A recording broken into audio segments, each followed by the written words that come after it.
So now let me show you something. Here you can see a simple website that shows user profiles. Right now we're on John's profile. Here's his username and email. Nothing very interesting, right? But let's have a look at the website URL. You can see there's a profile page that has a parameter called ID with the value 2, which must be the value for John's profile. Now, what if we change this ID parameter from 2 to 1? And here we go. We're now on the admin page. We have the admin's username and email. This is called IDOR, or Insecure Direct Object Reference.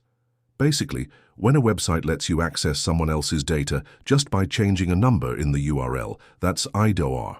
And it's not only limited to the URL, it can also happen in hidden form inputs or secret parameters inside the web page. Notice how there's no login system here. The website is directly trusting whatever ID I send in the URL. That's dangerous because anyone can just change the ID and access other users' private data. Let's have a look at the code of this page and see what's happening there. So these are the PHP codes of that profile page. This is just a simple array of user profiles. Nothing wrong here. This simulates the database. In the next line, we're taking the ID directly from the URL, but it can also be from a form or something similar. If no ID is provided, it defaults to 1. Now the next part is where the IDOR exists. But why is it vulnerable? Because the code trusts the ID parameter completely. There's no login check, no session, and no authentication at all.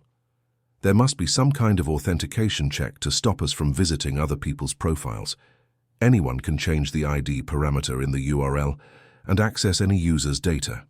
In this case, it's just an example of a profile page I made, but in real life, it could be something even more dangerous, like bank customer data or something like that. If we scroll down, you can see it displays whatever the user data is without any authorization checks. In the real world, imagine you're logged into a bank account and the URL is like what you can see on the screen. Now, if we change the ID parameter, we can see another person's account balance. That's an IDOR. Now let's have a look at the fixed version of the same page. Here you can see another page open in my browser. We're logged in as John and currently on John's profile. This page also has that ID parameter, but let's see what happens when we try to change the parameter from 2 to 1. You see it says access denied. We're unable to see other people's profiles. Let's have a look at the code of this page. So now you see, in this code we're simulating that the user is logged in. The user ID parameter is set to 2, assuming John is logged in. We're still reading the ID parameter from the URL, but now we're checking if the ID matches the user ID parameter. If not, it denies access. If the ID in the URL doesn't match the logged-in user's ID, the script blocks access. It's preventing a user from seeing someone else's data. If we look at some real-world examples, in 2012, researchers found that Facebook's photo management system allowed users to access private photos just by changing the photo ID values in the URL. No permission checks were in place for certain endpoints. Similarly, in 2014, hackers exploited an IDOR in Snapchat to get user phone numbers linked to usernames. The vulnerability allowed enumeration of all user info by iterating over user IDs. A few days ago, I myself found an IDOR in a university website that allowed me to download student receipts. I've reported it, but I can't disclose the details here due to security reasons. An IDOR can pay you a good amount of money depending on its severity.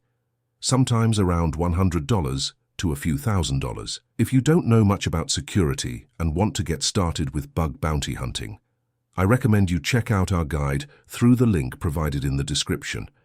It'll give you a good head start on what to learn and what not to.